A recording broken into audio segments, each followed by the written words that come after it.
Alléluia, gloire à Jésus-Christ de Nazareth. Dieu de gloire, Dieu Tout-Puissant. Merci Père pour ton amour, pour ta grâce. Seigneur, nous sommes ici pour toi. Nous voulons t'honorer Seigneur avant de commencer. Nous voulons te souhaiter mon Dieu le bienvenu. Seigneur, parce que si nous faisons l'œuvre ou si nous faisons quoi que ce soit Seigneur et que tu n'es pas dedans Seigneur, ça ne sert à rien qu'on fasse quoi que ce soit Père. C'est pour cela que nous voulons Seigneur te mettre à la première place.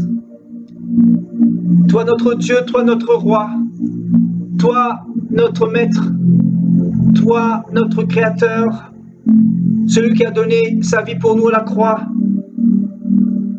celui qui a accompli cette œuvre tellement grande, tellement merveilleuse, qui dépasse notre entendement. Seigneur, merci mon Dieu d'être venu sur cette terre de misère, Père, pour te mettre à la condition des pauvres pécheurs que nous étions.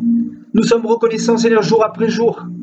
Nous voulons te bénir, t'honorer, t'élever. Parce que, mon Dieu, tu mérites vraiment la gloire, l'adoration. Pardonne, Seigneur, les hommes que nous sommes. Parce que nous n'arrivons pas, Seigneur, à comprendre, Père, la grandeur de ton amour. Pardonne-nous, Seigneur, parce que nous, les hommes de ce monde, nous murmurons souvent contre toi. Toi, le grand Dieu. Et tu t'es révélé aux hommes, Seigneur. Tu as donné ta vie, tu as donné ton sang. Nous te bénissons, nous te remercions pour cela. Parce que, Seigneur, par ce sacrifice expiatoire, tu nous as réconciliés avec toi. Tu nous as inscrits dans le livre de vie. Tu nous as élus, prédestinés, élevés ensemble, Seigneur, et fait asseoir avec toi dans les lieux célestes. Tu es assis à la droite du Père, Jésus de Nazareth. Toi, Yeshua Mashiach, le seul et unique Dieu, le souverain maître. En dehors de toi, il n'y a point de Dieu. Tu es le seul et l'unique, l'alpha et l'oméga, le premier et le dernier. C'est toi que nous adorons, c'est toi que nous louons, c'est toi que nous prions. Tu es esprit, tu es vivant. Tu travailles dans nos cœurs, tu travailles dans nos vies. Tu nous donnes cette crainte, Seigneur, respectueuse, et nous voulons encore, Seigneur, grandir dans cette crainte avec toi. Nous sommes ici pour toi, pour apprendre, Père. Saisis-nous, Papa, saisis nos entrailles, saisis nos cœurs, saisis notre entendement ce soir encore. Viens, Père, nous parler, viens, Père, illuminer notre esprit. Viens, Seigneur, faire grandir notre foi encore, Seigneur. Viens briser nos chaînes, viens renverser toutes les forteresses, toutes les murailles de Babylone, toutes les murailles de la religion. Viens, mon Dieu, révéler tes oracles à ton peuple.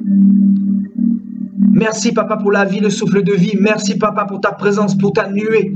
Merci pour ton onction. Tu mérites vraiment la gloire, Seigneur. Tu es vraiment le premier et le dernier, le grand Dieu. Nous voulons te donner gloire. À toi seul, la majesté, au siècle des siècles. Au nom de Jésus-Christ. Amen. Alléluia.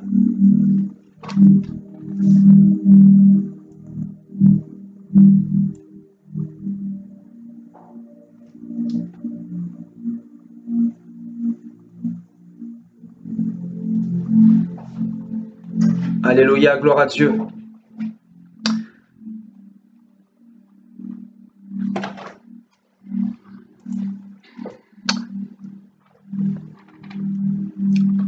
Bonsoir frères et sœurs.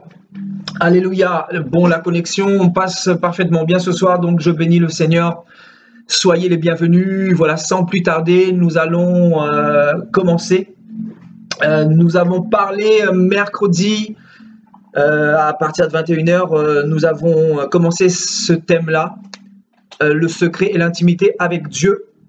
Le Seigneur nous a beaucoup parlé, mais en cours de route, nous avons été coupés parce qu'il y a eu un problème de connexion. Donc voilà, Dieu nous fait grâce ce soir. Donc je vous invite à reprendre vos Bibles dans Matthieu chapitre 6, frères et sœurs. Le Seigneur va encore nous révéler beaucoup de choses ce soir. Donc je vous demande de rester attentifs au Seigneur, à ce qu'il va nous donner comme message ce soir. Alléluia. Donc Matthieu chapitre 6. Nous ne lirons pas bien évidemment tout ce chapitre parce que c'est un peu long. Nous allons simplement récapituler tout ce que nous avons vu mercredi. Alléluia. D'ailleurs, j'ai laissé tout ce qu'on a vu sur le tableau et je vais un petit peu retranscrire pour, voilà, pour avancer. Alléluia. Alléluia. Gloire à Dieu.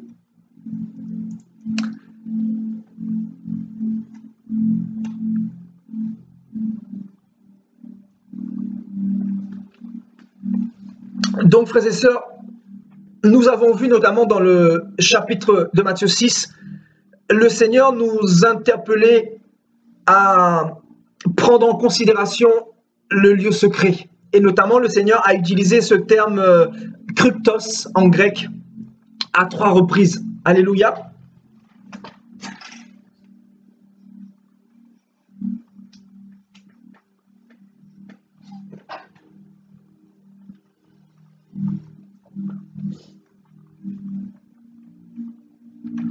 Donc ce terme qui veut dire secret, caché. Donc le Seigneur, dans un seul chapitre, il va utiliser ce terme-là en 3 fois pour nous montrer l'importance du secret, l'importance de la communion avec Dieu pour pouvoir grandir spirituellement, pour pouvoir recevoir le breuvage nécessaire afin de tenir ferme dans la vie chrétienne.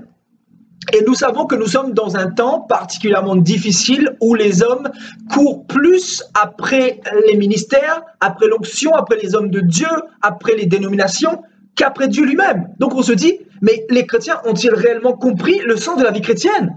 Christ est-il mort pour qu'on puisse rechercher une église? Christ est-il mort pour qu'on puisse rechercher l'onction, pour qu'on puisse rechercher un homme qui a l'onction? Christ est-il mort pourquoi? Concrètement, il est mort pour venir nous affranchir, pour venir habiter en nous, pour pouvoir avoir une relation avec nous, dans nos cœurs, frères et sœurs, dans notre vie de tous les jours. Pourquoi? Parce que dans Genèse 3, quand l'homme a chuté, bien évidemment, dans le péché, l'homme a perdu cette relation avec le Seigneur. Donc, qu'est-ce que le Seigneur va faire à la croix de Golgotha il y a 2000 ans? La première chose qu'il va faire, c'est donner sa vie pour nous, afin de nous réconcilier avec lui, afin que nous puissions avoir une relation avec lui. Ce que nous n'avions plus depuis Genèse 3, parce qu'il y avait le péché. Le péché qui faisait bloc, le péché qui faisait barrage. Donc il y avait comme un voile spirituel sur notre tête qui empêchait nos prières d'atteindre Dieu. Vous comprenez, frères et sœurs? C'est pour cela que le Seigneur, il fallait qu'il vienne lui-même, qu'il prenne l'apparence d'un homme et qu'il puisse venir prendre le péché dans sa chair afin de devenir malédiction pour nous redonner justement cette relation que nous avons perdue dans Genèse 3. Donc, vous devez savoir que Christ n'est pas mort pour autre chose que pour vous redonner cette relation que vous avez perdue. Christ n'est pas mort pour autre chose. Christ n'est pas mort pour que vous soyez riche, pour que vous soyez béni. Premièrement, Christ n'est pas mort pour que vous alliez à l'église. Christ n'est pas mort pour que vous fréquentiez une église locale. Mais Christ est mort tout simplement pour que vous soyez en relation, en communion avec lui. Et cette communion se fait dans le lieu secret, dans l'intimité, frères et sœurs. Alléluia. Dans l'intimité, cette relation se fait. Donc, si un chrétien n'a pas d'intimité, il n'est pas en communion avec Dieu et Dieu ne le connaît pas. C'est pour cela que le Seigneur, ici, dans son message, dans Matthieu 6, il va parler de ce terme kryptos à 3 reprises. Pourquoi? Parce qu'il veut nous montrer l'importance du secret, l'importance de l'intimité avec lui. Parce que dans l'intimité, le Seigneur nous forme. Dans l'intimité, le Seigneur nous communique un certain nombre de choses qui nous est essentiel, capital, vital pour notre longévité dans la vie chrétienne. Donc si nous n'avons pas d'intimité avec le Seigneur, c'est inutile de se dire chrétien parce que nous échouons automatiquement dans ce monde où l'Antichrist a suscité une foule de faux docteurs, de faux prophètes pour justement nous faire barrage par cet évangile démoniaque, par cet évangile luciférien, par cet évangile de la médiation humaine. Vous voyez, l'homme de Dieu qui prie Dieu pour nous, l'homme de Dieu qui s'occupe des choses du Seigneur pour nous. Et nous n'avons pas de relation avec le Seigneur. Donc, ce qui fait que Dieu, nous sommes complètement étrangers au Seigneur. Alors que ce n'est pas ce que le Seigneur est venu faire à la croix. Le Seigneur est venu mourir pour que nous ayons une relation avec lui, c'est-à-dire tous les chrétiens, non pas que les bishops, non pas que les prophètes, non pas que les apôtres, non pas que les pasteurs, les évêques, les diacres, les évangélistes, mais aussi tous les chrétiens, parce que Apocalypse chapitre 1, verset 6 nous dira que nous sommes des prêtres, nous sommes des sacrificateurs, nous avons l'esprit de prophète en nous, nous avons le Saint-Esprit, donc nous sommes tous des sacrificateurs. Quand nous prions, Dieu entend nos prières, frères et sœurs. Donc l'Antichrist est venu avec une idéologie, avec des fausses doctrines pour nous faire barrage face à la sainte doctrine. Et la sainte doctrine, c'est quoi? De Christ, c'est quoi? C'est si nous croyons au Fils de Dieu, il habite dans nos cœurs. C'est ça le mystère de Dieu, en fait. Comme nous le dit Colossiens chapitre 1, Paul nous dira dans Colossiens chapitre 1 que le mystère de Christ, c'est Jésus en nous, il habite en nous. Donc s'il habite en nous, nous avons l'assurance qu'il nous entend. Nous avons l'assurance que peu importe dans quelles circonstances nous nous trouvons, peu importe le lieu où nous nous trouvons, Christ nous entend. Et nous avons vu mercredi, frères et sœurs, que le lieu secret représente premièrement l'intimité, c'est-à-dire la chambre. L'intimité, c'est quoi? C'est un endroit entre toi et ton Dieu. C'est un endroit où autrui ne peut pas pénétrer. C'est un endroit où tu es dans l'intimité. Il n'y a que toi et ton époux. Il n'y a que ton époux et toi. Il n'y a personne qui entend ce que tu dis. Donc, la relation est capitale pour pouvoir, bien évidemment, grandir dans la confiance, dans la croissance, dans les fruits de l'esprit, dans l'amour de Dieu, pour connaître Dieu. Parce que plus on grandit dans le secret avec Dieu, plus on connaît Dieu et plus on adopte son caractère, frères et sœurs. Alléluia. Nous avons vu que le secret, c'est la chambre, que le secret, c'est notre vie de tous les jours, du lundi au dimanche, de janvier à décembre. Nous avons vu que le secret représente en fait notre vie quotidienne avec le Seigneur, que le secret, ce n'est pas que le dimanche dans les assemblées, comme nous l'a fait croire les antichrists de cette génération de 2018. Mais le secret, en fait, c'est tout le temps, frères et sœurs. Et les antichrists, eux, ne vous prêchent pas ce message-là. Parce que, en réalité, le diable sait que si vous n'avez pas de relation avec Dieu, vous êtes potentiellement vulnérable, notamment à ces flèches, notamment par rapport à votre foi, notamment par rapport à votre persévérance, que plus vous avez de relations avec les hommes, plus vous allez dépendre des hommes, et moins vous allez dépendre de Dieu, et moins vous allez avoir foi en Dieu.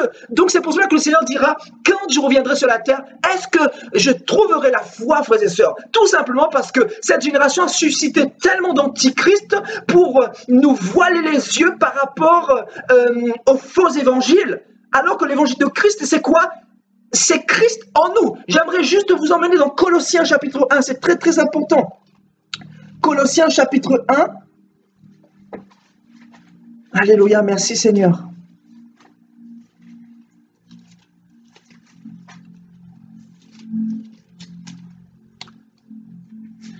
Colossiens chapitre 1 au verset 25. C'est d'elle que j'ai été fait ministre selon la charge que Dieu m'a donnée pleinement, que Dieu m'a donné auprès de vous, afin que j'annonce pleinement la parole de Dieu, le mystère caché de tout temps et de tous les âges, mais révélé maintenant. Le mystère a été révélé, frères et sœurs, à tous ses saints, c'est-à-dire à ses enfants, c'est-à-dire à son épouse.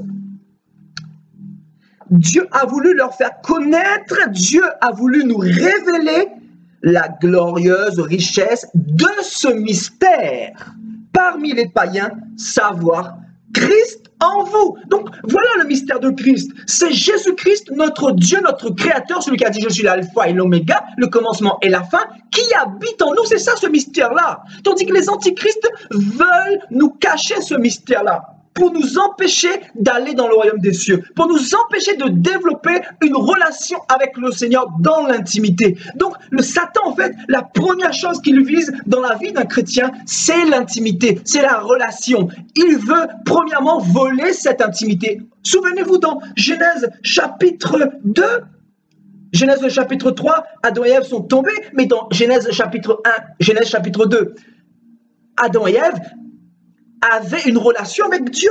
Donc Satan, voyant cela, qu'est-ce qu'il va faire? Il va essayer de s'immiscer pour essayer de voler cette relation cette intimité de Ève et de Adam.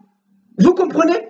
Donc la première chose que Satan veut voler chez un chrétien, chez quelqu'un qui a commencé à suivre Jésus-Christ de Nazareth, c'est sa relation. Et comment vient-il voler cette relation-là? À travers tous ces faux évangiles que nous entendons aujourd'hui, ces évangiles antichrist, ces évangiles idolâtres, ces évangiles qui vous poussent toujours vers l'homme de Dieu, l'homme de Dieu, l'homme de Dieu. Jérémie dira, mais qui est l'homme? Maudit soit quiconque se confie en l'homme. Et je crois que demain soir, samedi, nous allons parler là-dessus. Amen. Ce soir, nous allons terminer le thème, le secret de l'intimité. Et demain, nous allons continuer dans cette lancée parce que je vous assure que Dieu va nous bénir, Dieu va nous délivrer, frères et sœurs, à travers ces saintes écritures. Alléluia. Donc, le mystère, c'est quoi? Christ en vous. Christ habite en vous. Et les églises d'aujourd'hui prêchent un évangile pour camoufler cela, pour ne pas que vous ayez une relation avec Dieu, mais pour que vous soyez en relation avec eux dans leurs églises. En réalité, pour nourrir les ventres des bishops, des pasteurs, de tous ces voleurs, de tous ces fils de perdition de la fin des temps, suscités par l'Antéchrist.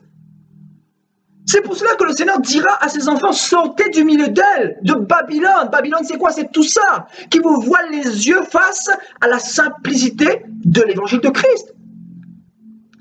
Parce que l'évangile de Christ est simple. Mais nous voulons être religieux. Nous voulons être religieux, nous voulons compliquer les choses. Dieu nous dit que le mystère, son mystère, c'est qu'il est venu habiter en nous.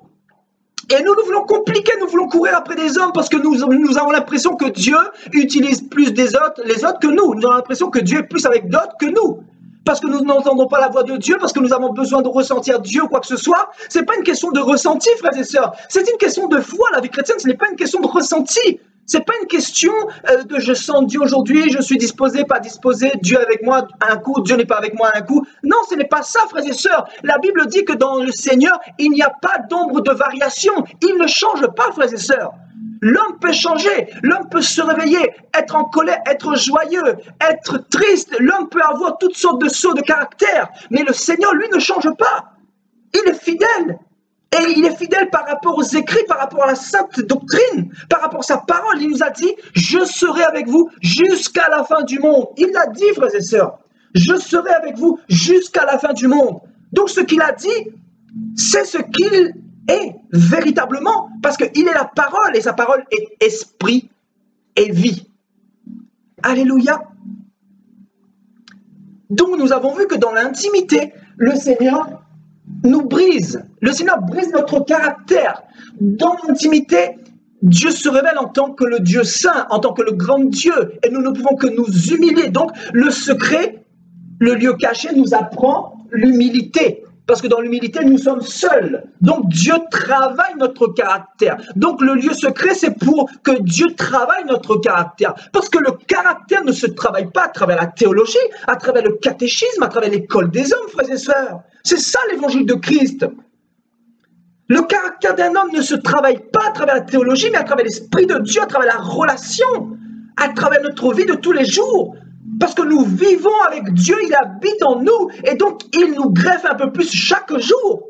Il vient nous corriger, il vient nous dire ce qu'il faut faire, ce qu'il ne faut pas faire, frères et sœurs. Nous sommes enseignés directement par Dieu parce qu'il habite en nous. Il est notre médiateur directement par Jésus-Christ. Jésus-Christ est le médiateur. Vous comprenez? Donc, nous n'avons pas besoin de nous baser sur un homme, de ce qu'un homme peut nous dire, de ce qu'un homme peut nous prophétiser. Parce que ce n'est pas ça que Christ a demandé. Aujourd'hui, les chrétiens courent après les hommes de Dieu pour recevoir des prophéties, mais on se dit, mais quelle génération de chrétiens ancrés dans la convoitise, ancrés dans la rébellion, dans l'insatisfaction, dans l'insuffisance. On se dit, mais où vont les chrétiens comme ça? Ils vont aller jusqu'à où? Dans cet élan, dans cette lancée. Alléluia.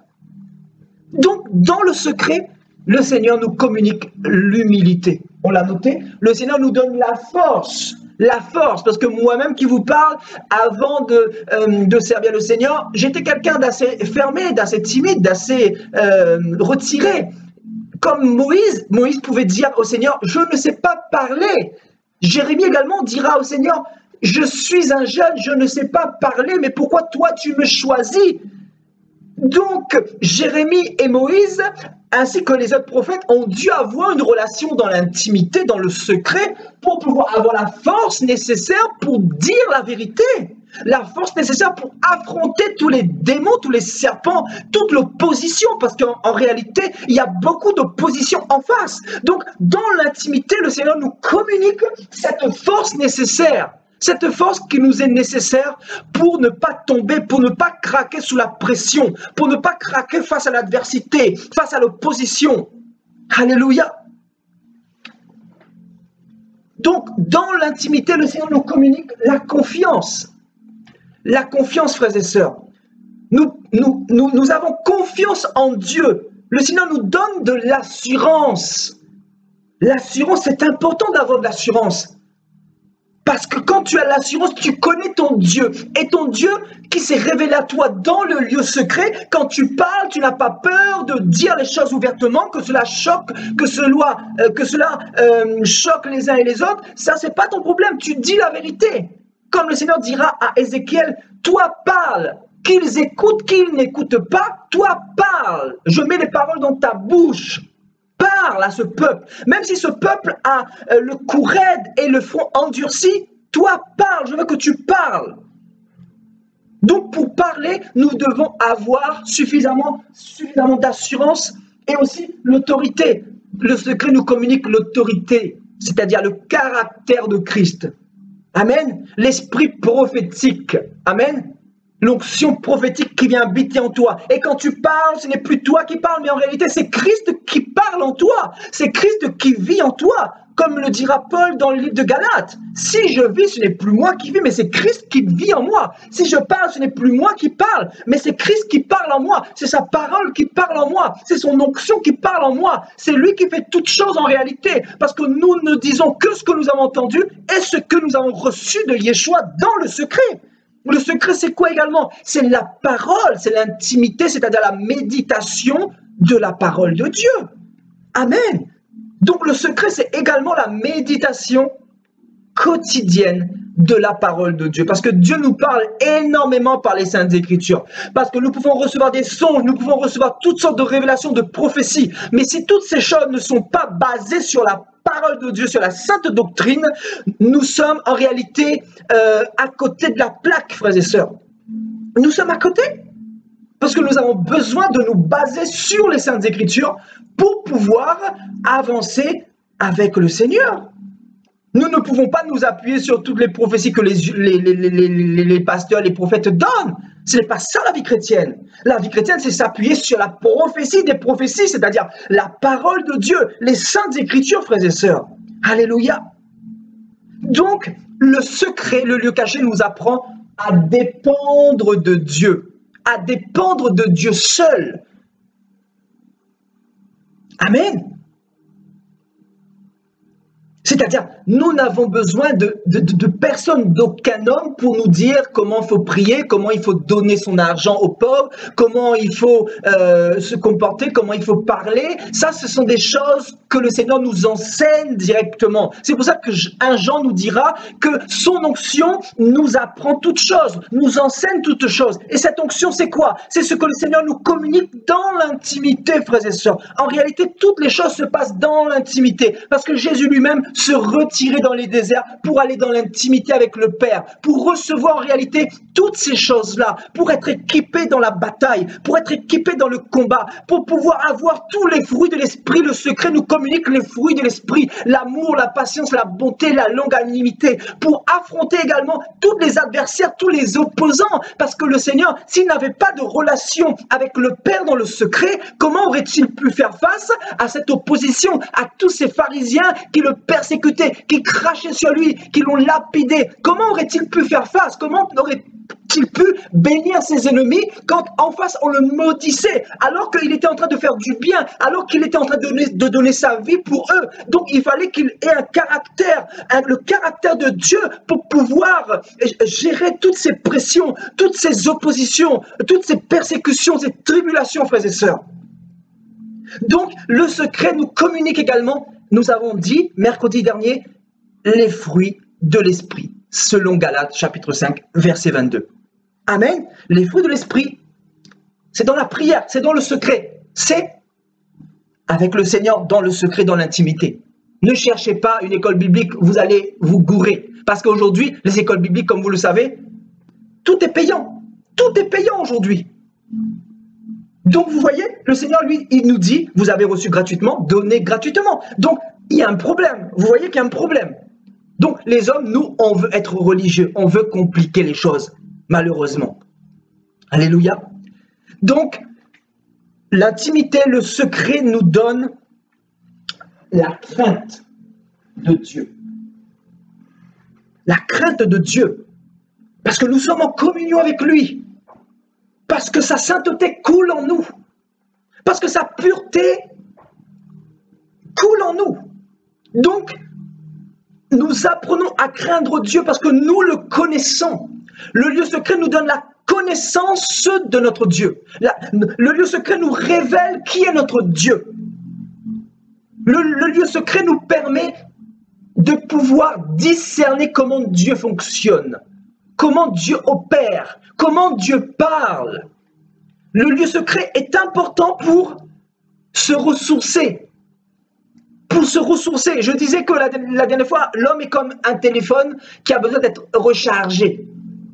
Vous voyez, au bout d'un moment, le téléphone se décharge, la batterie se décharge. Donc, ce téléphone a besoin d'être connecté à une alimentation pour être rechargé. Parce que sinon, il finit par être déchargé et il est mort. Et il est inactif et il est bon pour jeter au feu. Vous comprenez? En réalité, beaucoup de chrétiens sont déchargés aujourd'hui en 2018. Je vous dis la vérité, déchargés. Et tu leur présentes Jésus-Christ, tu leur dis, voilà l'alimentation, voilà la prise, voilà le procédé, c'est-à-dire les Saintes Écritures, la Bible, la prière, le lieu secret selon Matthieu 6, et eux, ils ne veulent pas de l'alimentation de ce que Jésus-Christ donne pour être rechargés. Mais eux, ils veulent de ce que les hommes donnent. Donc, ils se confient en l'homme. Vous comprenez? Ils ont été profondément trompés. Ils ont mis leur gloire dans l'homme de Dieu, au lieu de mettre dans le Seigneur. Ce qui fait que le Seigneur leur dira, je ne vous ai jamais connu. Je ne vous ai jamais connu. Alléluia. Ça va être terrible, croyez-moi, ça va être terrible. Je dois mettre une publication prochainement, je crois la semaine prochaine si Dieu fait grâce. Une sœur qui a reçu un songe du Seigneur.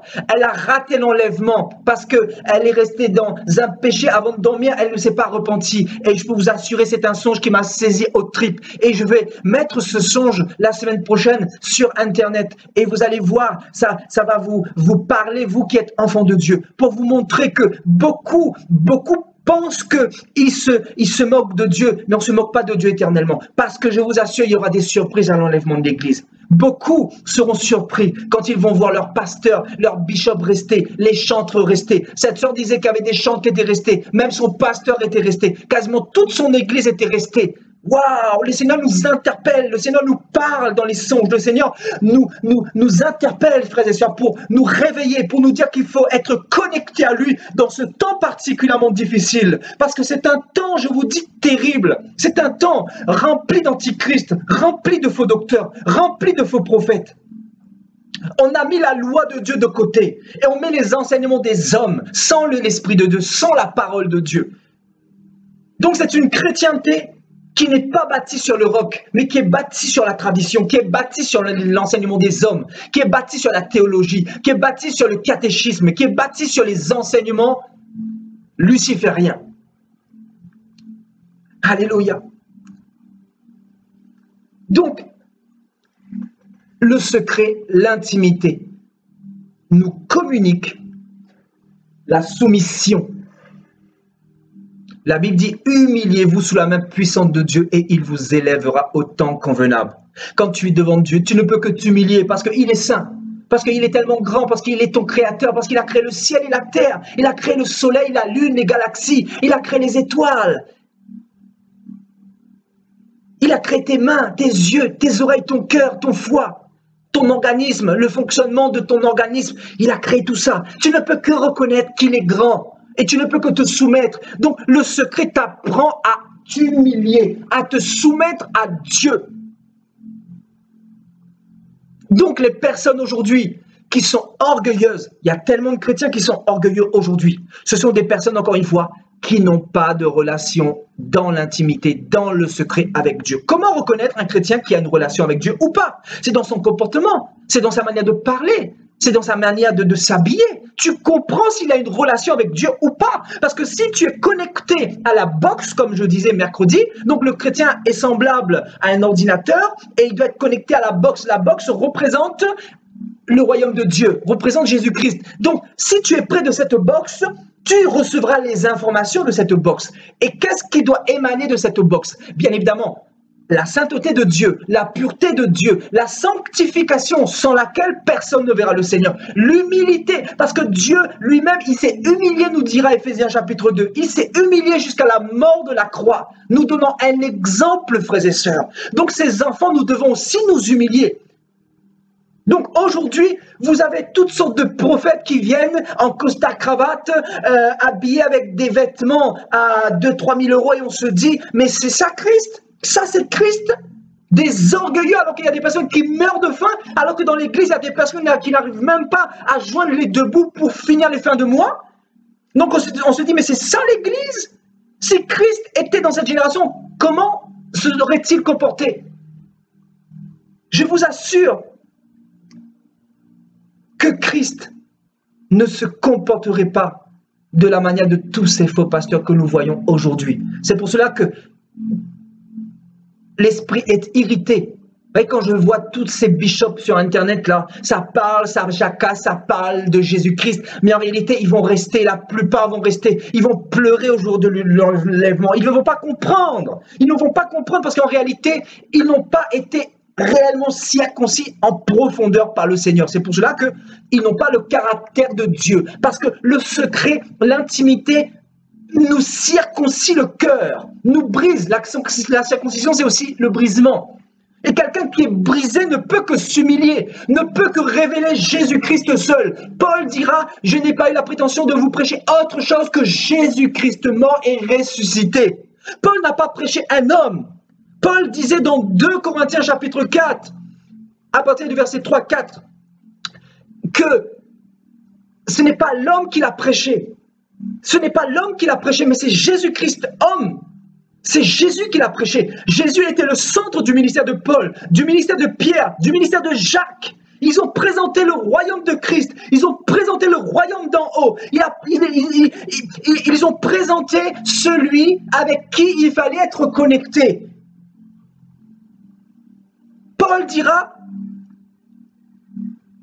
qui est Paul, qui est Apollos, qui est Pierre? Ce sont des serviteurs au moyen duquel vous avez cru pour être connectés à Jésus-Christ, sa majesté. Mais qui est l'homme? Qui suis-je pour que vous croyiez, vous mettiez votre espérance en moi? Je ne suis personne. C'est en Jésus-Christ seul, il faut rester connecté. Parce que si en réalité vous avez une relation ici tous les mercredis, tous les samedis, et vous n'avez pas de relation avec le Seigneur chez vous, je vous assure que vous allez rester à l'enlèvement. Et je répète que le secret, c'est dans la chambre, mais pas que dans la chambre, quand tu fléchis tes genoux, mais c'est du lundi au dimanche. C'est continuellement.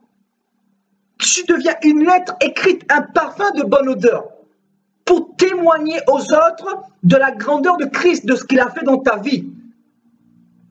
Tu deviens un témoignage. C'est ça le lieu secret. Le lieu secret, c'est aussi être un témoignage. Le lieu secret nous permet d'être dans le secret comme on est devant les hommes. D'être devant les hommes comme on est dans le secret. Tandis qu'il y a des personnes qui vont se comporter devant les hommes alors que dans le secret, ils agissent différemment. Et le Seigneur va les appeler hypocrites. Parce que dans le secret, en général, dans leur chambre, ils sont en train de se masturber, ils sont en train de regarder des films pornographiques, ils sont en train de méditer le mal, ils sont en train de critiquer leur prochain sur Internet, en train de maudire leur prochain.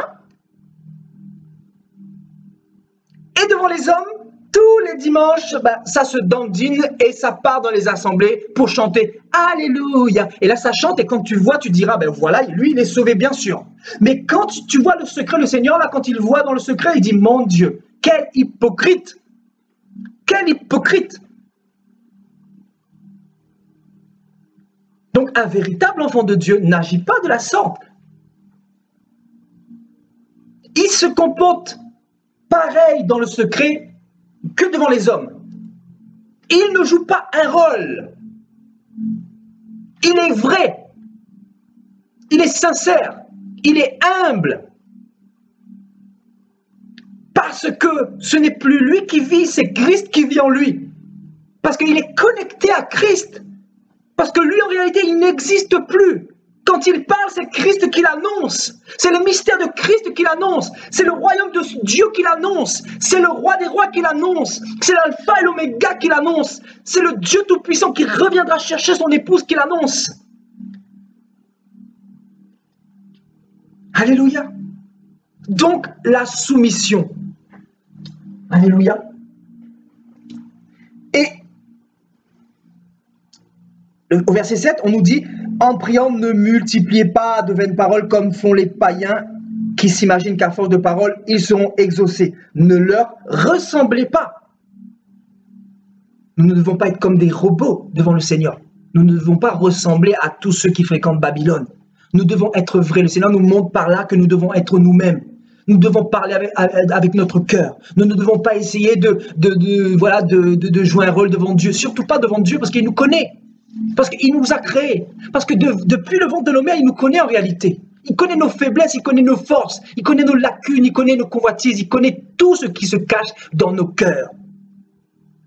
C'est pour ça que le Seigneur dira « Heureux les cœurs purs, car ils verront Dieu. » Ils verront Dieu. Les cœurs purs, qui déposent tout sur la table, qui disent « Seigneur, voilà, nous te déposons tout sur la table. Voilà ce que nous sommes. Change-nous. Nous n'arrivons pas à délaisser tel péché. C'est trop dur pour nous. C'est là que ta force nous aide. » C'est ça la foi, c'est de croire que Dieu est capable de déplacer ton problème. Parce que la foi déplace des montagnes. Ce que tu n'étais pas en mesure de faire hier, Dieu te donne la capacité de le faire aujourd'hui. Si tu ne pouvais pas pardonner à ton meurtrier, à ton violeur hier, Dieu te donne la capacité de le faire. Donc le secret te communique la semence du pardon également. Le pardon. Comment pardonner? Le secret, l'intimité. Voyez, en fait, tout se trouve dans l'intimité. Et Jésus-Christ nous donne un exemple de prière et nous dit, voici comment vous devez prier. Notre Père qui est au Vatican. Notre Père qui est chez le bishop Hervé. Notre Père qui est à l'Église catholique. Notre Père qui est chez les Mormons.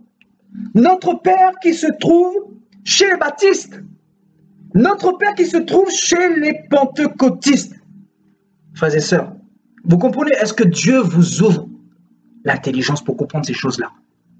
Des choses élémentaires. Mais nous devons retourner au fondement. Notre Père qui est aux cieux.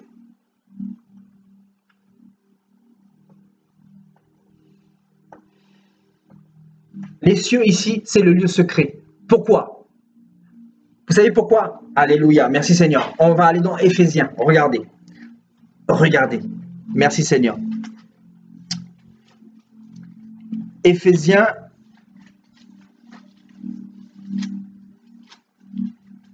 Chapitre 2. Au verset 6. Il nous a ressuscités ensemble et nous a fait asseoir ensemble dans les lieux célestes. Donc nous chrétiens, nous ne sommes plus dans ce monde, nous n'appartenons plus à ce monde. Nous n'appartenons pas au christianisme, c'est ce que je disais mercredi dernier. Nous n'appartenons plus, nous ne sommes pas affiliés à une organisation religieuse ici-bas, frères et sœurs. Mais nous sommes assis avec Jésus-Christ dans les lieux célestes, sur son trône. Donc les cieux représentent le secret, c'est-à-dire l'intimité, frères et sœurs. Le secret représente l'alliance de l'épouse envers l'époux. Le secret représente, frères et sœurs, le lieu caché. Voilà. Donc, les cieux représentent les lieux cachés. C'est-à-dire ta relation personnelle que tu as avec Dieu en permanence. Alléluia. Donc, notre Père qui est aux cieux.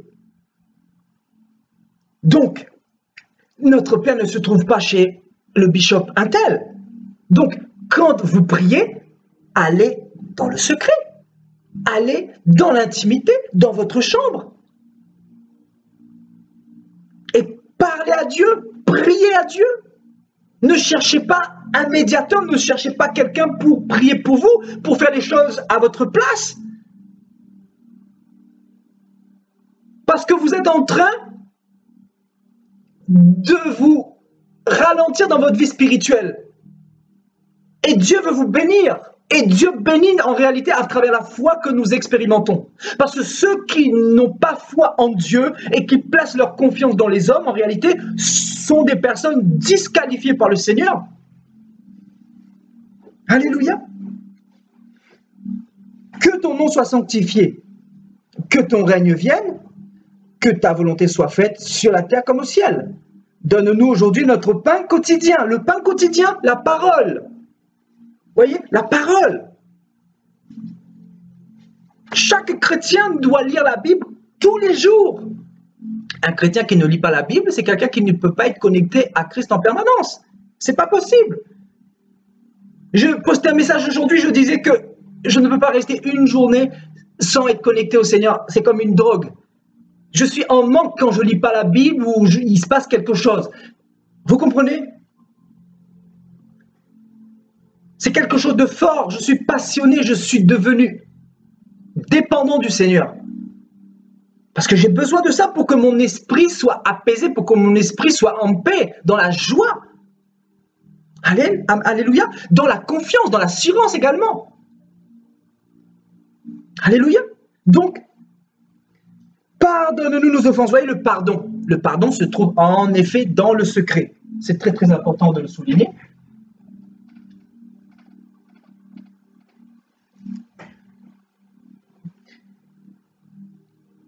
Comme nous pardonnons aussi à ceux qui nous ont offensés, ne nous induis pas en tentation, mais délivre-nous du malin.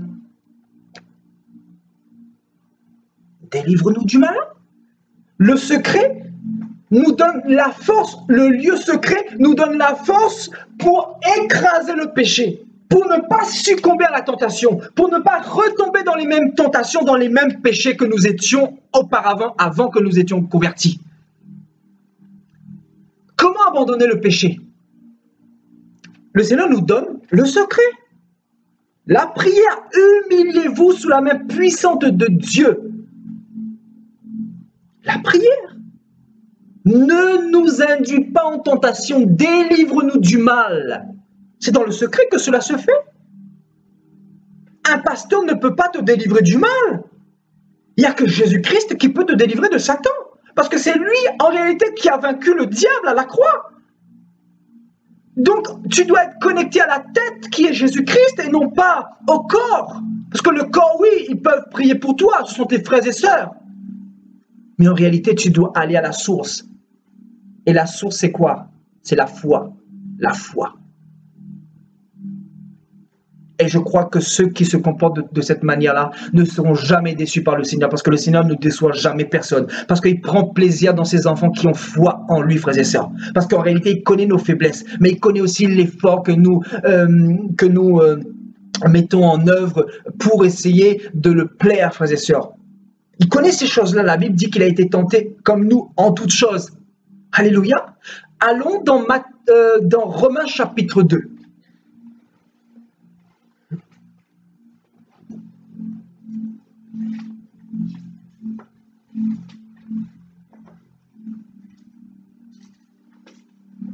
Romains chapitre 2 au verset 29.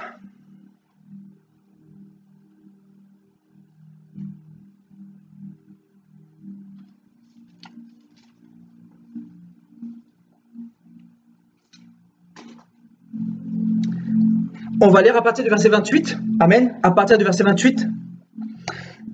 Le juif ou le chrétien, ce n'est pas celui qui en a les apparences. Et la circoncision, ce n'est pas celle qui est visible dans la chair. Mais le chrétien, c'est celui qui l'est intérieurement. Et ce terme intérieurement veut dire aussi kryptos en grec. Donc caché dans l'intimité. Donc Paul nous dit que le chrétien, c'est celui qui l'est dans le secret. Parce que c'est ça la réelle traduction, ce n'est pas intérieurement. Second a traduit cela par intérieurement, mais ce n'est pas cela. La vraie traduction, c'est kryptos, c'est-à-dire dans le secret, caché. Donc le vrai chrétien selon Dieu, c'est celui qui est dans le secret. Premièrement, vous comprenez pourquoi il est important d'avoir une relation correcte avec le Seigneur? Parce que tu peux ne pas être connu des hommes, des bishops, des monseigneurs, des papes. Mais en réalité, tu es connu de Dieu. Parce que tout se passe dans le lieu secret, frères et sœurs. Alléluia. Dans le lieu secret. Ce n'est pas à la cathédrale Sainte-Bernadette que ça se passe. Ce n'est pas au Vatican que ça se passe. Ce n'est pas à Jérusalem que ça se passe. C'est dans ta chambre. Le Seigneur a tout simplifié. Mais nous voulons compliquer. Le mystère de Christ, c'est Christ en nous. Christ qui habite en nous. Donc, ne cherchez plus à avoir de la reconnaissance vis-à-vis des hommes. Mais essayez de plaire à Dieu dans le secret. Faites les choses pour Dieu, entre vous et Dieu, parce que le salut est personnel. Chacun rendra compte pour lui-même. C'est pour ça que nous devons, dans le secret, développer cette intimité entre nous et lui. Ne cherchons pas la masse, ne cherchons pas la foule, parce que le Seigneur dira quoi? Large est le chemin qui mène à la perdition. Il y en a beaucoup qui passent par là. Très peu trouvent le chemin qui mène au salut, c'est-à-dire le secret. Pourquoi? Parce que les hommes ne veulent pas prier un Dieu qu'ils ne voient pas. Ils veulent toucher, ils veulent se créer des médiateurs, ils veulent se créer des statues, vous voyez, comme dans l'église catholique. C'est pour ça qu'il y a autant de personnes, vous voyez? Parce qu'ils sont charnels en réalité, parce qu'ils ne marchent pas par la foi, parce que les gens ne veulent pas de Dieu. Ils ne veulent pas de ce Dieu grand, de ce Dieu invisible, de ce Dieu qui s'expérimente dans la foi, dans le secret, dans la chambre. Ils ne veulent pas de ce Dieu-là. Mais en réalité, ils veulent de ce Dieu qu'ils prient devant, voilà, un intermédiaire, c'est-à-dire devant un médiateur, devant le pasteur, devant le pape, ou devant le monseigneur, ou devant le pasteur, ou le cardinal, tout ce que vous voulez, voyez, donc, ou devant Marie, ou devant Joseph, ou devant l'apôtre Pierre qui est devenu noir. Une fois, j'ai vu dans une église catholique, on se dit, mais voilà, il y a tellement de médiateurs aujourd'hui, Satan a influencé tellement les nations. Nous sommes arrivés à la fin, frères et sœurs.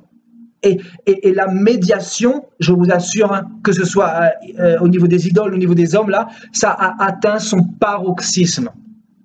Pourquoi? Parce que Satan sait pertinemment que l'idolâtrie est un péché qui est condamné par Dieu. Ben, qu'est-ce qu'il va faire? Il va faire tout le contraire. Il va faire tout le contraire. Je crois que demain, on va voir ça, la médiation. On va voir ça demain. Alléluia.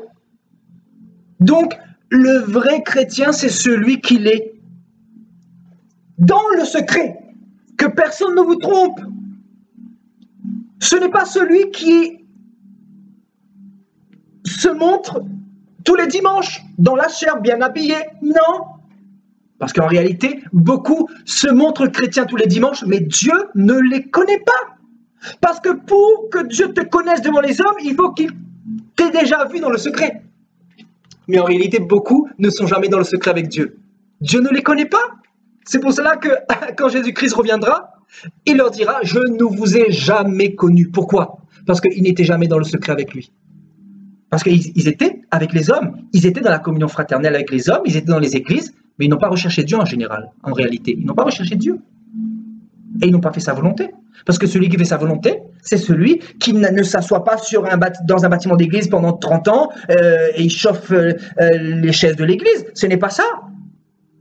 Celui qui est dans le secret, c'est celui qui est contaminé par l'amour de Dieu et c'est celui aussi qui va ouvrir les yeux aux autres. C'est celui qui va communiquer l'amour, qui va faire de bonnes œuvres, de bonnes actions, qui vont pratiquer des choses qui plaisent à Dieu, des choses agréables, frères et sœurs. Alléluia. Donc le chrétien, ce n'est pas celui qui en a les apparences. Non, frères et sœurs. Donc détrompez-vous, hein, tous ces chrétiens que vous voyez là, costard cravate là, même tous ces pasteurs, tous ces prophètes en costume cravate là, je vous dis, hein, disqualifiés par le Seigneur. Il y aura des surprises. Je vous dis, cet enseignement là, c'est capital, c'est très très important. Parce que Satan là ne veut pas d'autre chose que de votre relation, il veut voler votre relation là. Parce que si vous avez perdu cette relation là, vous allez commencer à ne plus craindre Dieu.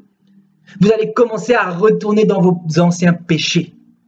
Vous allez commencer à expérimenter votre ancienne nature, le vieil homme, l'homme animal qui était en vous et qui va commencer à se réveiller. Parce que le lieu secret crucifie, tue le vieil homme en nous, tue l'animal en nous. Parce que l'homme a aussi ce côté animal, ce côté bestial, ce côté qui veut être orgueilleux, ce côté qui veut se montrer, ce côté qui veut être vu des hommes, ce côté qui veut être approuvé. Mais le Seigneur nous dit non, je veux que tu sois caché. C'est pour ça que les prophètes de Dieu, les vrais serviteurs de Dieu, dans toute la Bible, de Genèse à Apocalypse, ce sont des personnes qui ont toujours été retirées. Ils ont crié et ils se sont retirés dans le désert. Ils ont crié et ils se sont retirés. Ils étaient persécutés. Ils n'étaient pas acceptés. Pourquoi? Parce qu'en face, ils avaient une telle opposition de pécheurs, de religieux, de personnes qui pensaient connaître Dieu, mais en réalité, qui ne connaissaient pas Dieu. Parce que Dieu ne se révèle pas dans les synagogues. Dieu se révèle à travers l'esprit, à travers le secret. Dieu se révèle à travers la vie. On vit Dieu. On n'apprend pas Dieu, on le vit. On ne l'apprend pas dans une école théologique parce qu'on peut t'apprendre Dieu. Mais si toi-même, tu ne vis pas Dieu, si tu ne manges pas Dieu, comment vivre Dieu? Le Seigneur disait, je suis le pain de vie. Et le pain de vie, le Seigneur veut te le donner pour manger. Le pain de vie doit descendre dans tes tripes, dans tes entrailles, afin qu'en toi, il puisse y avoir la crainte de Dieu, cette passion qui vient naturellement. Parce que si tu ne manges pas ce pain de vie, tu ne pourras pas tenir dans ta vie chrétienne. Tu pourras aller dans les assemblées, aller d'église en église. C'est pour ça que les chrétiens vont d'église en église, de bishop en église. Pourquoi? Parce qu'ils n'ont pas expérimenté cette nourriture spirituelle, ce breuvage spirituel que le Seigneur donne dans le lieu secret. Premièrement, dans le secret, frères et sœurs. Alléluia.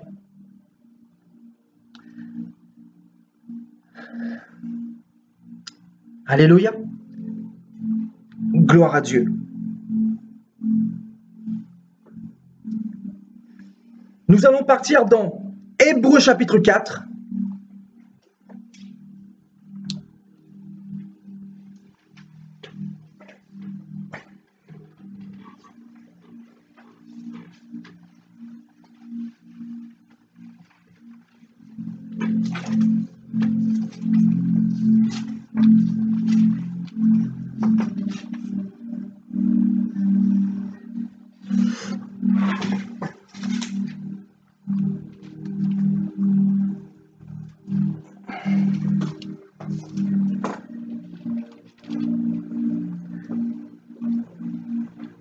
On lira à partir du verset 15. Car nous n'avons pas un souverain sacrificateur qui ne puisse compatir à nos faiblesses.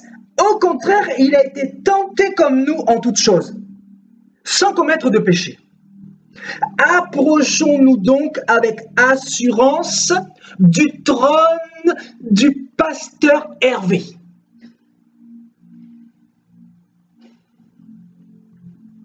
Approchons-nous avec assurance du trône du pape François. Non mais, je suis obligé de mettre une touche d'humour, frères et sœurs, parce que je ne peux pas ne pas faire autrement. Regardez dans les églises aujourd'hui les trônes que vous avez. Regardez les trônes, vous avez des trônes surdimensionnés. On se dit, mais Jésus-Christ, il est où? On a volé la gloire à Jésus-Christ. Les hommes sont devenus des Jésus, des faux Jésus, des bar Jésus. Et ils vous disent, approchez-vous mes petits-enfants du trône du pasteur. Et le pasteur, papa pasteur, il va prier pour vous. Il va intercéder pour vous, comme ce pasteur, ce fils de la perdition qui disait que, il disait quoi? Il disait que, crois en ton prophète pour que Dieu prie ton prophète. pour que ton prophète croie en Dieu pour toi.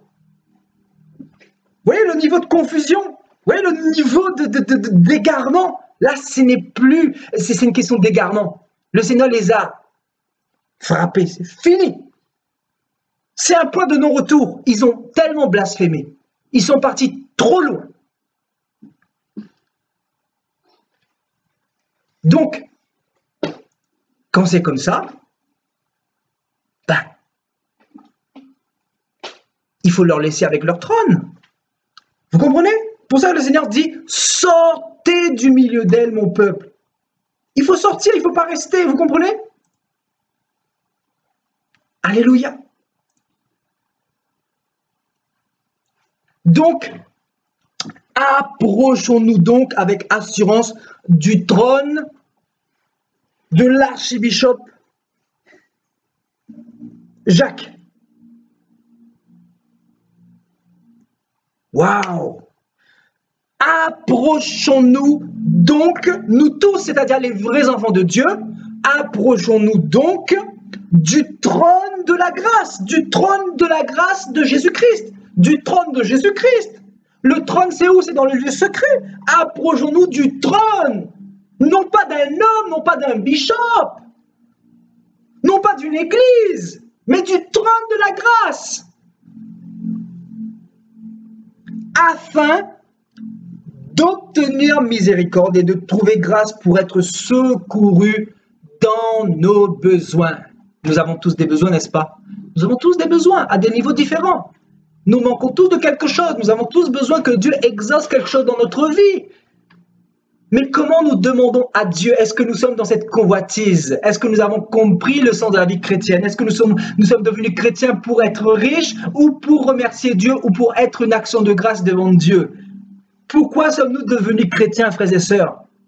Posons-nous un peu cette question. Nous avons tous des besoins. Et Christ, en réalité, il pourrait nous combler d'un clin d'œil comme ça, là. Au ciel, il ferait comme ça, et tout te sera donné sur un plateau. Mais le Seigneur, souvent, il ne nous donne pas. Pourquoi? Parce qu'il veut nous enseigner. Parce qu'il veut nous faire passer par son école, par ses enseignements qui se vivent sur les terrains. En réalité, toi, tu ne comprends pas qu'il faut passer par ces enseignements-là que Yeshua veut te faire passer. Mais toi, tu veux aller donner l'argent au bishop pour qu'il prie pour toi, pour faire bouger la main de Dieu. Je vous dis, c'est une génération de confusion. Moi, je ne mange pas de ce pain-là. Hein. Je vous dis clairement, je ne mange pas de ce pain-là, frères et sœurs.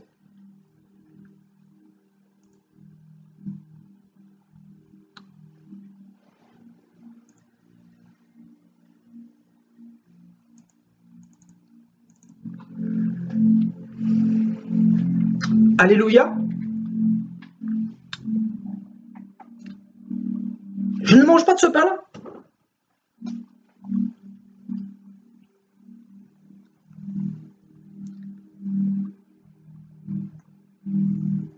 Parce qu'en réalité, les vrais enfants de Dieu ne demandent pas au Seigneur des choses, mais ils adorent Dieu. Ils adorent Dieu, ils le remercient tous les jours. Et s'ils ont un besoin quelconque, Dieu connaît déjà leurs besoins, nous dit Matthieu 6. Il connaît nos propres besoins avant même que nous lui demandons, frères et sœurs. Donc, il va nous le donner. Si c'est quelque chose de vital,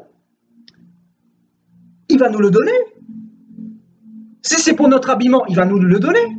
Mais si c'est pour s'enrichir, si c'est pour tomber dans les pièges de Satan, il ne va pas nous le donner. Parce qu'en réalité, il connaît nos faiblesses. Il connaît nos faiblesses. Il connaît nos limitations. Il sait ce qui est bon pour nous. C'est pour ça qu'il faut savoir comment prier Dieu.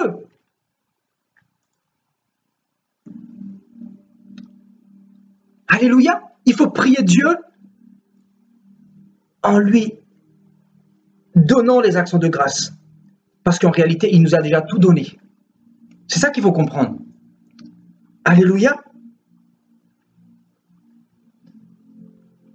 Hébreux chapitre 12.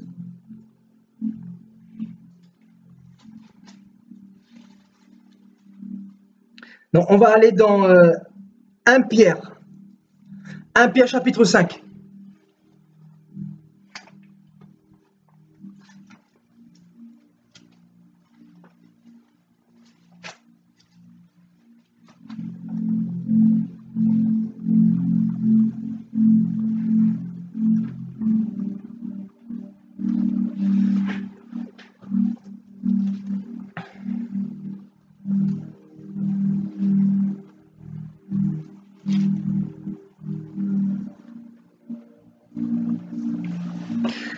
Un Pierre chapitre 5 au verset 6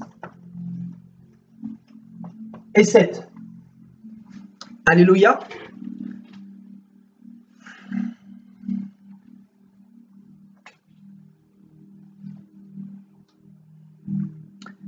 Humiliez-vous donc sous la main puissante de Dieu, afin qu'il vous élève au temps convenable.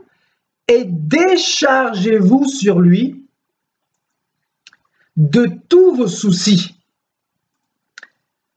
car lui-même prendra soin de vous. La Bible nous dit que Jésus-Christ lui-même prend soin de nous. Donc pourquoi vous recherchez les hommes? Pourquoi vous vous appuyez plus sur la parole des hommes que sur la parole de Christ? Voyez, ceux qui s'appuient sur Jésus-Christ savent que Jésus-Christ prend soin d'eux parce qu'ils s'appuient sur ce que Dieu a dit dans sa parole. Et qu'est-ce que Dieu nous dit à travers l'apôtre Pierre? Il nous dit de nous décharger sur lui de tous nos soucis, car lui-même prendra soin de nous. Donc, encore une fois, Pierre nous exhorte à nous rapprocher de Dieu, à aller dans la direction du Seigneur, c'est-à-dire le lieu secret, de nous décharger sur lui et non pas nous décharger sur les hommes. Parce qu'en réalité, les pauvres hommes de Dieu aujourd'hui, on vient se décharger sur eux de tous leurs soucis et les hommes de Dieu deviennent des Jésus et ils deviennent des médiateurs et ils tombent dans le piège de Satan parce qu'ils n'ont pas compris que ce n'est pas leur rôle de prendre les fardeaux des fidèles. Mais c'est à Jésus-Christ, il faut présenter Jésus-Christ, il faut leur dire, allez vers Jésus-Christ. Moi, quand j'ai des fardeaux, je les donne à qui? Je les donne à qui? Je viens te les donner, mon frère, ma soeur? Il y a des frères et sœurs qui viennent se plaindre, frères et sœurs, de tout ce qu'ils traversent, de tout ce qu'ils subissent. Et ils seraient prêts à nous maudire parce que leur situation ne change pas, parce qu'ils voudraient qu'on prie pour que la situation change. En réalité, ils n'ont qu'à aller voir le Seigneur, parce qu'il y a des problèmes qui se traitent avec le Seigneur directement.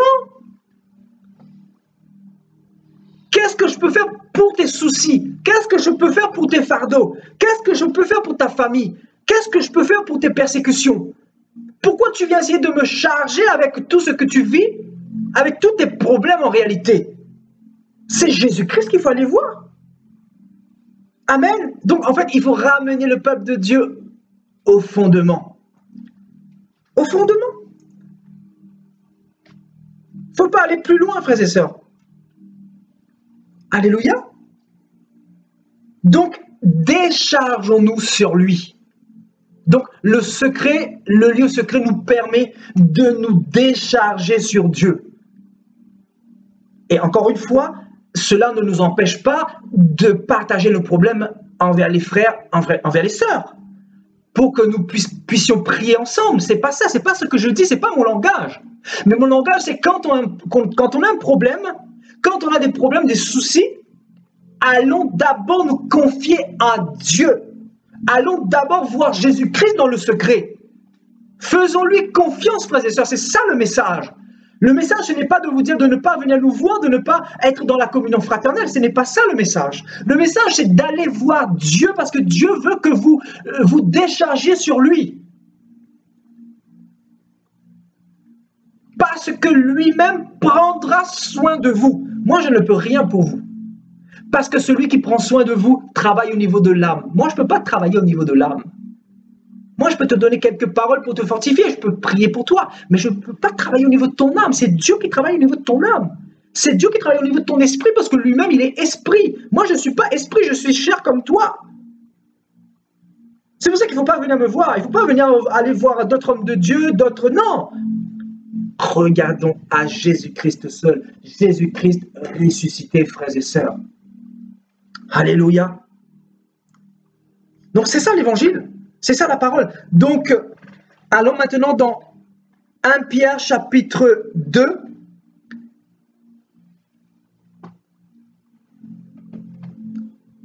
Au verset 25.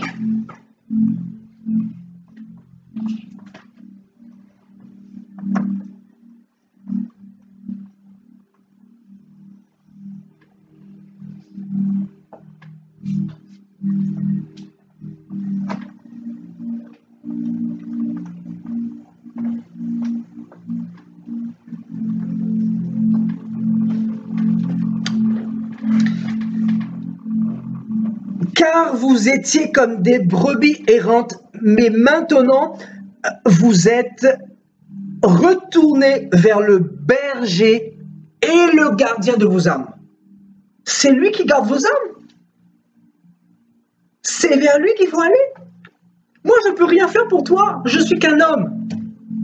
Mais c'est lui qui garde ton âme. C'est pour ça que tu dois toujours mettre ta confiance en lui. C'est lui le bon berger. David dira, l'Éternel est mon berger, je ne manquerai de rien. Aujourd'hui, je peux aussi avoir ce langage. Jésus-Christ est mon berger et je ne manque de rien. Parce que si je manquais de quelque chose, je serais parti voir des hommes de Dieu comme font beaucoup de personnes aujourd'hui qui n'ont rien compris à l'évangile. Alléluia. Vous voyez, ce sont des choses simples, hein? Mais malheureusement, nous avons tellement compliqué Dieu. Nous avons compliqué Dieu. Alors que Dieu est simple. C'est l'homme aime être religieux. L'homme aime passer par des détours. Jésus-Christ lui dit c'est comme ça. Lui, il va vouloir faire ça. Détour, religieux. Dieu nous dit c'est ça, je suis le chemin. Jésus dira, je suis le chemin. Pourquoi vouloir passer par des hommes? Par des détours, par d'autres médiateurs? Comment? Allons directement à la source. Alléluia. 1 Pierre chapitre 4, au verset 19.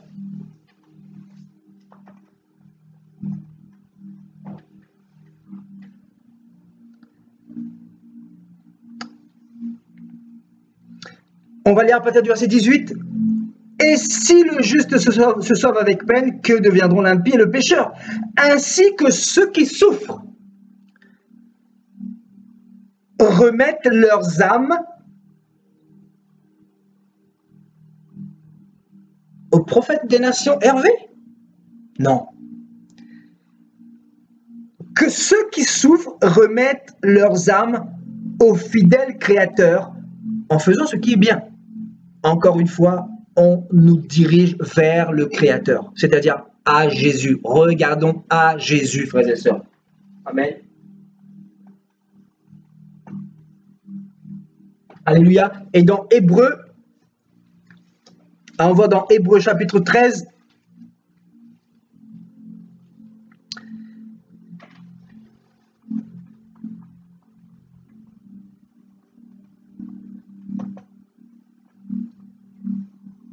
Au verset 5.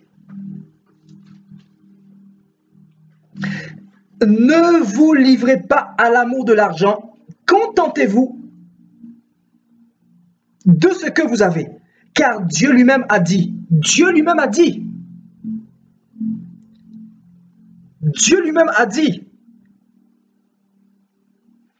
je ne te délaisserai point.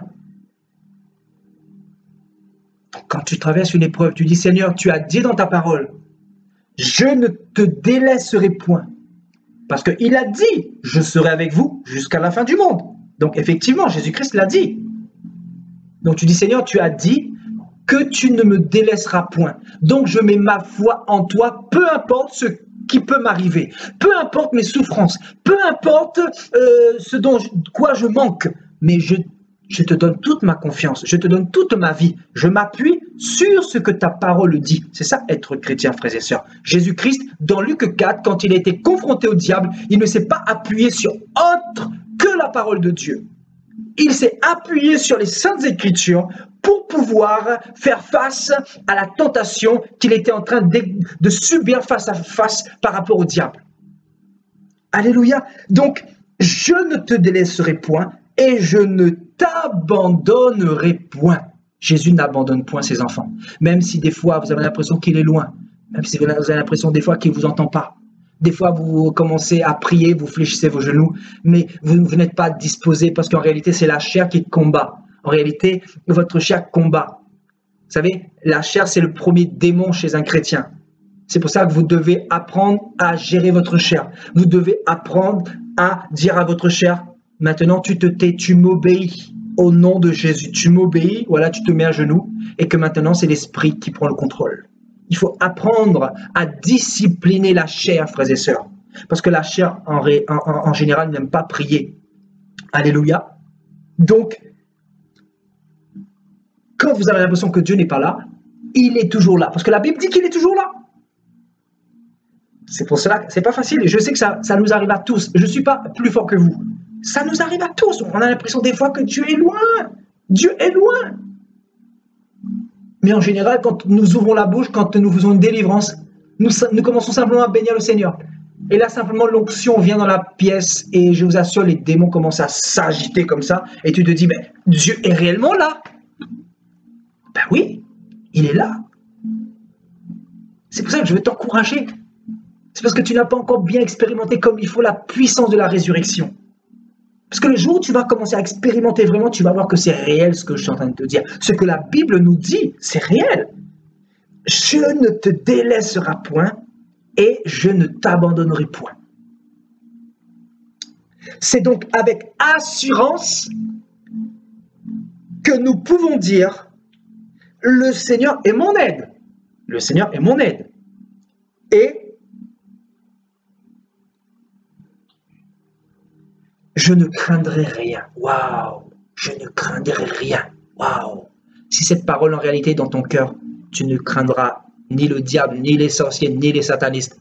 D'ailleurs, je vous dis, moi, je vais prendre l'avion bientôt. Je vais aller dans la paix du Seigneur. Je vous dis, sans avoir peur de quoi que ce soit, parce que c'est moi qui ai l'autorité sur ces démons-là. C'est moi qui ai l'autorité sur ces esprits démoniaques. C'est moi qui ai l'autorité partout où je passe, parce que je suis le roi du grand roi. Je suis le serviteur du grand roi, et partout où je passe, les démons sont obligés de s'incliner devant moi, parce que c'est Christ qui vit en moi. Parce que quand il s'incline devant le roi des rois qui habite en moi, parce que celui qui est en moi est plus fort que celui qui est dans le monde, celui qui est dans le monde. Alléluia.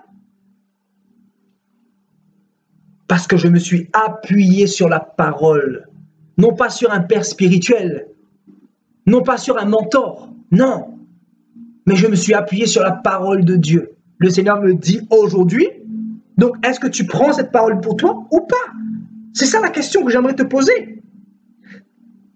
Le Seigneur est mon aide, je ne craindrai rien.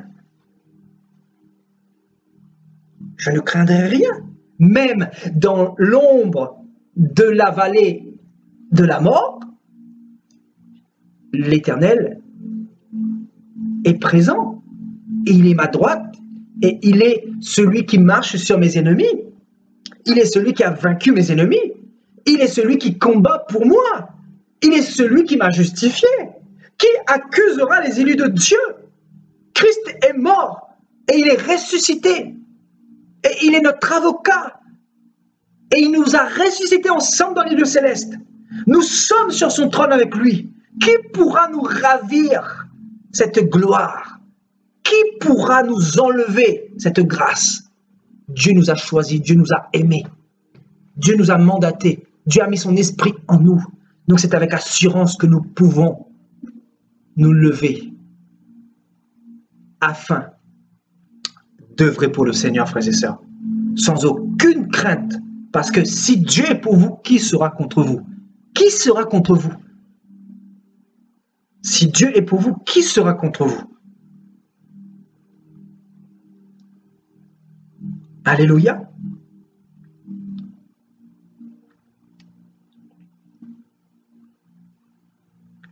Alléluia. Nous allons terminer par un verset, Actes chapitre 20.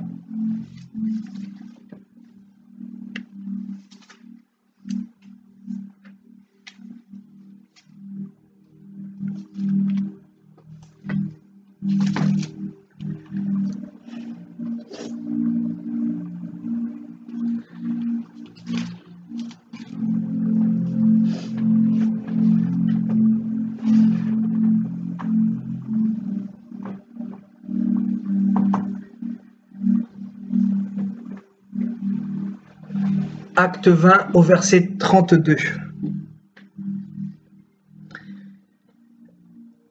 Et maintenant, je vous recommande à l'église pentecôtiste, à l'église baptiste,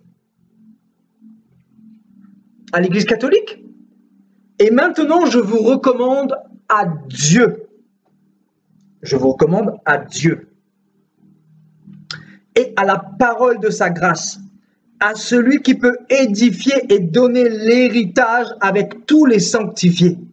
Voyez, Paul a recommandé les chrétiens de l'époque à Dieu. Voyez, on nous présente à chaque fois Dieu. Alléluia.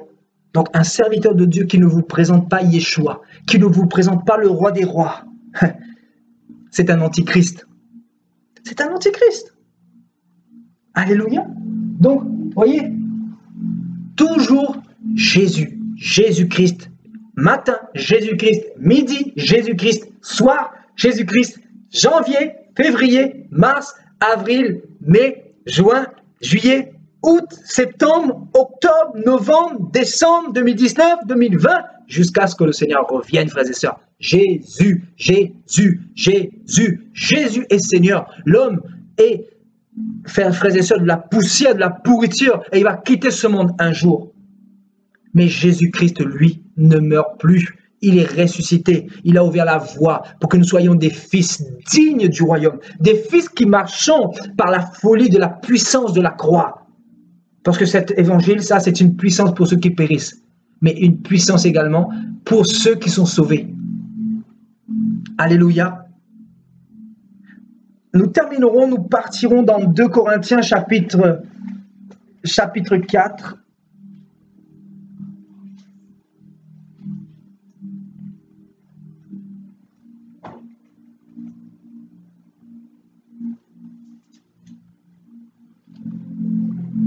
« 2 Corinthiens chapitre 4 au verset 5.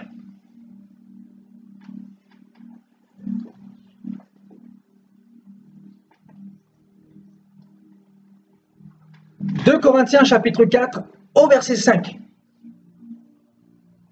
Je crois que c'est une belle conclusion.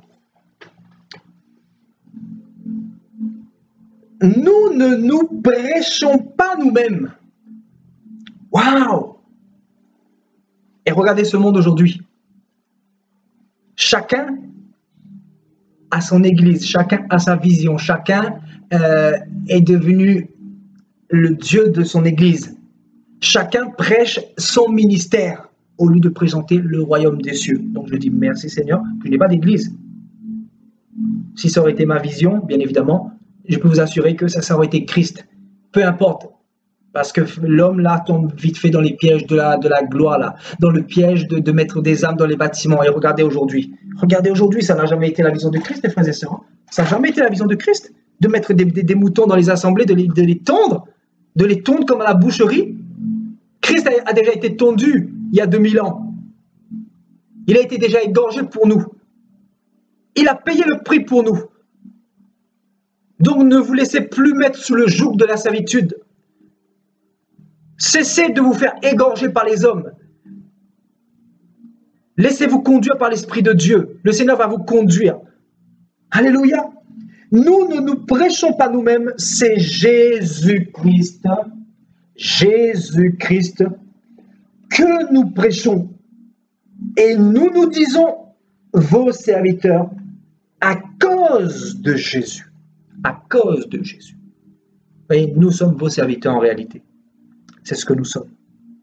Et c'est une grâce de prêcher cette vérité-là, qui malheureusement n'est plus défendue dans les temps de la fin, parce que beaucoup ont abandonné. Beaucoup ne veulent plus de Jésus-Christ. Beaucoup ne veulent plus de Jésus-Christ. Regardez tous ces trônes que vous voyez dans les assemblées. Récemment encore, sur Facebook, vous voyez plein de prêches, hein, je vous dis. Hein. Vous voyez, dans tous les amis que j'ai là, des fois, il y a des prédications comme ça, des pasteurs qui sont en train de prêcher. Même aujourd'hui, pas plus tard que cet après-midi, j'ai vu des grands trônes beiges là. Je me dis, mon Dieu, Babylone, Babylone. On se dit, ben, c'est terrible. C'est terrible.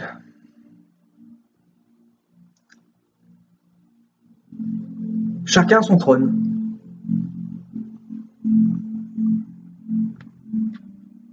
Waouh!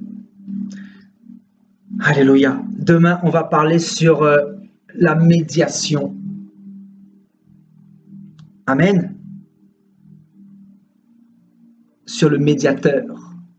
Le thème de demain, je crois, ça sera le vrai médiateur. Alléluia. On verra ça demain. Alléluia, gloire à Dieu. Voilà, donc, écoutez, l'enseignement est terminé. Si vous voulez poser une question, si vous voulez téléphoner, voilà, pour témoigner ou je sais pas, je vous laisse quelques instants. Il n'y a pas de problème. Si vous voulez poser des questions par rapport à l'enseignement, si vous voulez apporter quelque chose en plus, n'hésitez pas. Vous pouvez, je vous laisse l'antenne. Alléluia.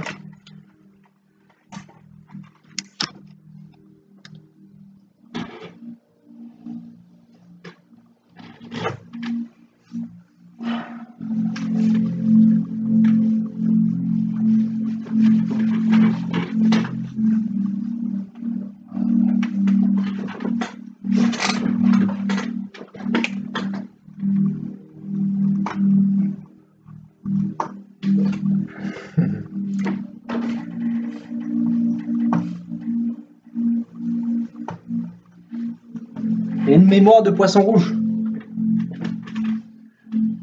Mais bon, par la grâce de Dieu, le Seigneur me permet de retenir sa parole. Donc c'est voilà. Alors, vous avez été bénis, frères et sœurs. Alléluia. La connexion a été plutôt pas mal ce soir, hein, n'est-ce pas? C'est parfait. Alléluia, gloire à Dieu. Donc, vous savez ce qu'il vous reste à faire. Vous ne pourrez pas dire au Seigneur que vous ne saviez pas. Amen. Votre vie chrétienne, voilà, c'est avec le Seigneur. C'est le Seigneur Jésus-Christ seul. Bien évidemment, si vous pouvez faire part de vos problèmes aux frères et sœurs dans la communion fraternelle, mais il faut regarder à Jésus-Christ seul. C'est lui seul. Amen. Il faut arrêter avec les hommes de Dieu, tout ça là. Il faut arrêter. Il faut arrêter de compliquer les choses. Soyons simples avec le Seigneur. Mettons le Seigneur au centre de toutes choses, frères et sœurs. Amen. Donc voilà, si vous voulez intervenir, hein, 09 83 98 23 05. Amen, amen. Donc vous avez retenu l'essentiel, c'est ça, hein, c'est... Alléluia.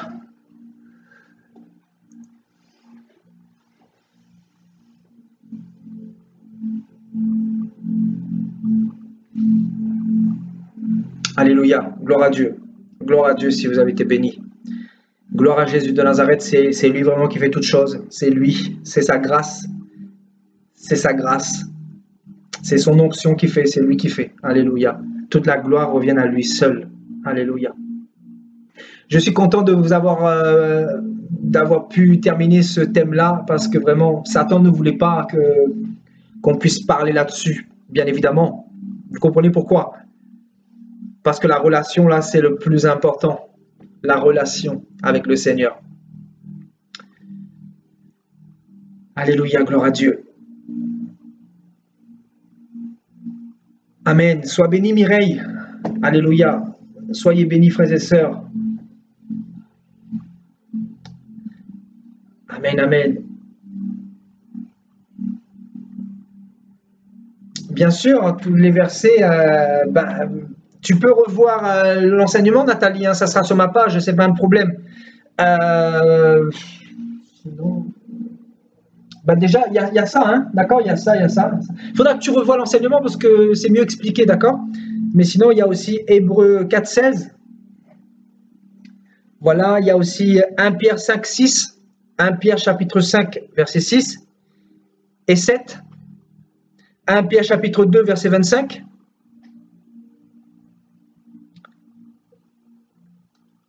Acte 20, verset 32,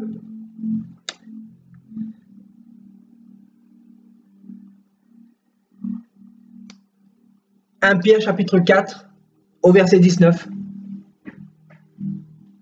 Voilà, regardez cette doctrine satanique. Regardez, mais vraiment, comment voulez-vous que je ne le crie pas quand... Regardez ce qu'on dit à cette sœur Agnès. On m'a dit il y a 2 jours, si je ne vais pas à l'église, je ne serai pas sauvé. Regardez comment les chrétiens, comment on a réduit ces pauvres chrétiens-là à la servitude de l'église. On a assimilé Dieu à l'église, alors que l'église, c'est nous. Maintenant, Agnès posait à cette personne la question, c'est quoi l'église? Moi, j'ai posé une fois à une sœur qui me disait justement, viens à l'église, tout ça. J'ai dit, mais c'est quoi l'église, ma sœur? Moi, je vais t'enseigner. J'ai commencé à l'enseigner. Je dis, l'église, déjà, c'est la tête. Jésus est la tête. Et nous sommes son corps. Et l'église, c'est partout. Et elle a commencé à réfléchir. Ah bon? Parce que nous, on parle par la parole de Dieu. On ne peut pas tromper les enfants de Dieu. Nous, on parle par les Saintes Écritures. On n'est pas là pour discuter vainement. On est là pour appuyer par les Saintes Écritures. Que dit la Bible? Amen. Il n'y en a pas un verset qui nous dit d'aller à l'église dans la Bible. Il n'y en a pas un. Mais la Bible nous dit, sans la sanctification, personne ne verra le Seigneur. Donc, je dirais que l'église, c'est la sanctification. C'est simple. L'église, c'est quoi? C'est d'être connecté à Dieu. L'église, c'est d'avoir une bonne relation avec Dieu chez toi. L'église, c'est là, c'est ce soir-là. L'église est spirituelle.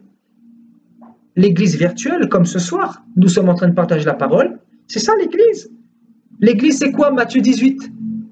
Regardez. Voilà, on va pas donner quelques versets pour faire taire les antéchrists, parce que vraiment, c'est grave. Je vous dis, c'est grave. C'est vraiment une génération là terrible. Matthieu 18 au verset 20. Car là où 2 ou 3 sont assemblés en mon nom, je suis au milieu d'eux. C'est ça l'église. Christ est la tête, selon 1 Corinthiens 12, et nous sommes le corps. C'est ça l'église. L'église est spirituelle. Vous voyez cette personne qui a parlé de cette manière-là, elle est dans l'église charnelle de Babylone. Elle ne fait pas partie du royaume des cieux. Parce que son langage en témoigne malheureusement. Mais il faut prier pour elle, parce qu'elle n'est pas éclairée. Il faut prier pour elle.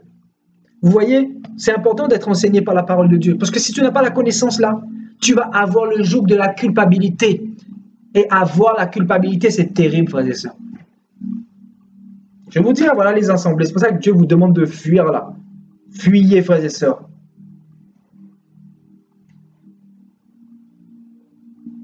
Agnès nous dit, depuis que je vous suis, je lis ma Bible et je prie énormément. C'est tout. Voilà. Alléluia. C'est ça. Tu pries le Seigneur chez toi, dans la chambre, il est là. Il faut lui faire confiance, il faut lui déposer tout. Maintenant, la communion fraternelle, c'est important aussi, comme ce soir. La communion fraternelle peut se faire n'importe où, mais à condition que ça soit des vrais frères et sœurs qui nous communiquent de bons messages pour grandir, pour avancer. Sinon, ça ne sert à rien. Ça sert à quoi d'aller à l'église pour chanter, brasser du vent, alors qu'on ne craint pas Dieu, alors qu'on ne se sanctifie pas, on ne se prépare pas pour le royaume des cieux? Ça ne sert à rien, en réalité. Alléluia.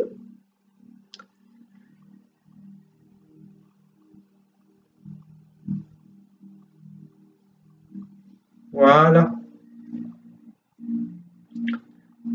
La sanctification, c'est le centre, voilà. C'est tout.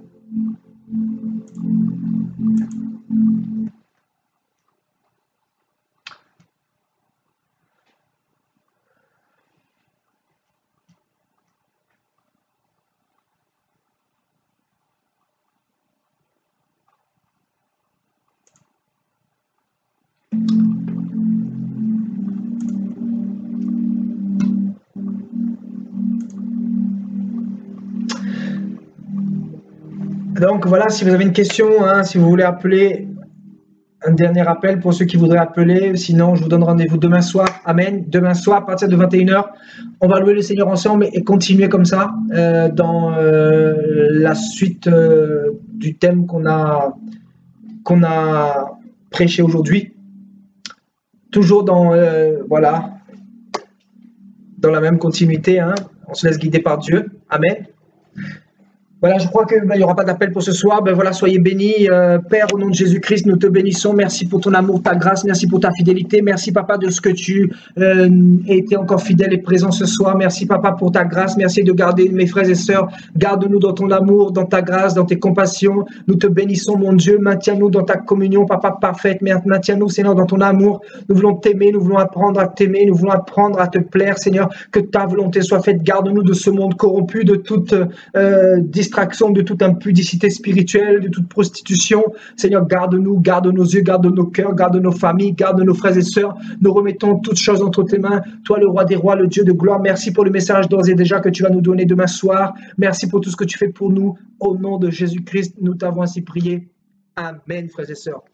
Amen. Alléluia.